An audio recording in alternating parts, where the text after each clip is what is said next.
So this video is all about index funds and regular funds. ఇప్పుడు చాలామంది index ఫండ్స్లో invest చేస్తూ ఉన్నారండి. మన total AUM of mutual fund industry చూసుకుంటే 75 lakh crore వెళ్ళింది. అందులో ఒక డికేడ్ బ్యాక్ చూసుకుంటే ఓన్లీ 2% మాత్రమే ఇండెక్స్ ఫండ్స్లో ఇన్వెస్ట్ చేసేవాళ్ళు. ఇప్పుడు అది 17% అయిందండి.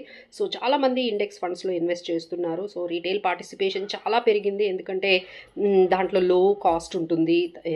ఎందుకంటే ఇండెక్స్ వెయిటేజ్ బట్టి ఇండెక్స్ని బై చేస్తున్నారు కాబట్టి ఫండ్ మేనేజర్ బయాసెస్ ఏమీ ఉండదు. సో ఇండెక్స్ వెయిటేజ్ కూడా ఎప్పటికప్పుడు దాన్ని ఎడిట్ చేస్తూ ఉంటారు. సో లో కాస్ట్ ఉంటుంది, ఫండ్ మేనేజర్ బయాసెస్ ఉండదు, మార్కెట్కి రిటర్న్స్కి ప్యారలల్గా వెళ్తుంది, ఇలాంటి ట్రాన్స్పరెంట్గా ఉంటుంది. ఇలాంటి రీజన్స్ అన్నిటితో చాలామంది ఇండెక్స్ ఫండ్స్లో ఇన్వెస్ట్ చేస్తున్నారు. బట్ ఇదంతా కరెక్టేనా అంటే దెర్ ఆర్ సర్టెన్ థింగ్స్ అండి యూ హ్యావ్ టు అండర్స్టాండ్. ఎవరైతే మార్కెట్ని బీట్ చేసే రిటర్న్స్ కావాలి అనుకుంటున్నారో వాళ్ళనైతే బాగా డిసప్పాయింట్ చేస్తాయండి ఇండెక్స్ ఫండ్స్.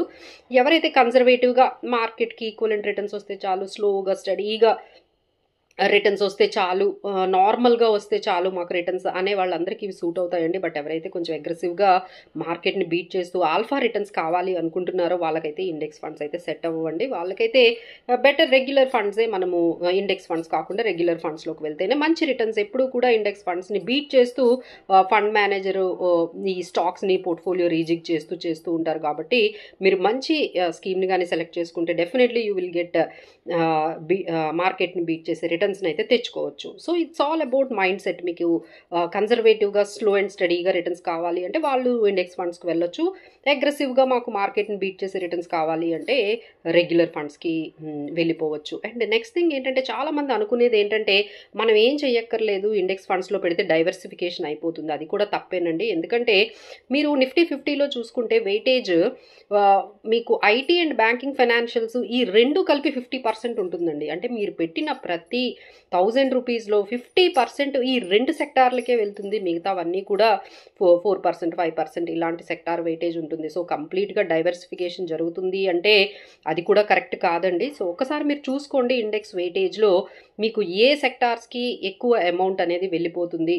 50% రెండు సెక్టార్లకే వెళ్ళిపోతుంది అంటే మీరు అర్థం చేసుకోవచ్చు ఎంత మీరు అనుకుంటున్నట్లు అంత డైవర్సిఫికేషన్ అయితే జరగట్లేదు. సో ఇండెక్స్ ఫండ్స్లో మీరు ఇన్వెస్ట్ చేసేటప్పుడు వెయిటేజ్ అయితే ఏ సెక్టార్స్కి ఎక్కువ వెయిటేజ్ ఇచ్చారో అవి మీకు ఓకేనా అని ఆలోచించుకుంటూ వెళ్ళాలండి. మా దగ్గర కూడా చాలామంది క్లయింట్స్ వస్తున్నారు, చాలా ఇండెక్స్ ఫండ్స్ మెయింటైన్ చేస్తున్నారు. సో అవి మీకు సూటబుల్ అవుతాయా లేవా అనేది మీరు చెక్ చేసుకోండి, అప్పుడు మాత్రమే ఇన్వెస్ట్ చేయండి. సో లో కాస్ట్, డైరెక్ట్ ఇలా మీరు 1%, 0% కోసం మీరు ఆలోచించుకుంటూ వెళ్తే you might be missing 5%, 6% alpha రిటర్న్స్ని మీరు మిస్ అయిపోతున్నారు. ఎక్కడ 0-1% రిటర్న్స్ కోసం కాస్ట్ కోసం మీరు 5-7%ని మిస్ అవుతున్నారు. అదొక్కసారి మీరు గమనించుకోవాలండి. సో అగైన్ మీరు చూసుకున్నట్లయితే మీరు ఈ లాస్ట్ 6 months మీరు చూసుకున్నట్లయితే మీరు చెక్ చేసుకోండి index returns, Nifty 50 index returns ఎలా ఇచ్చాయి, అలానే మిడ్ క్యాప్ అంటే మోతిలాల్ మిడ్ క్యాప్ రిటర్న్స్ ఎలా వచ్చాయి లాస్ట్ 6 months, అలానే బంధన్ స్మాల్ క్యాప్ ఫండ్స్ ఎలా వచ్చాయి, నిపాన్ లార్జ్ క్యాప్ ఫండ్ ఎలా వచ్చాయి.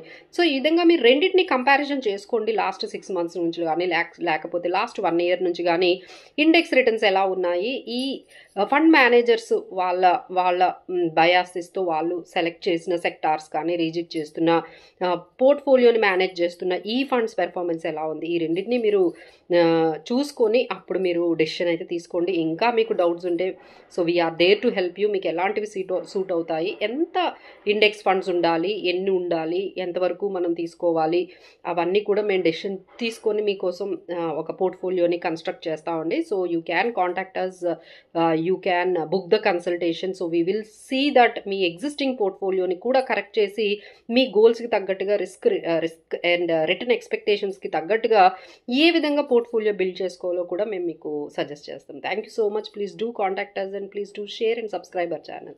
Thank you.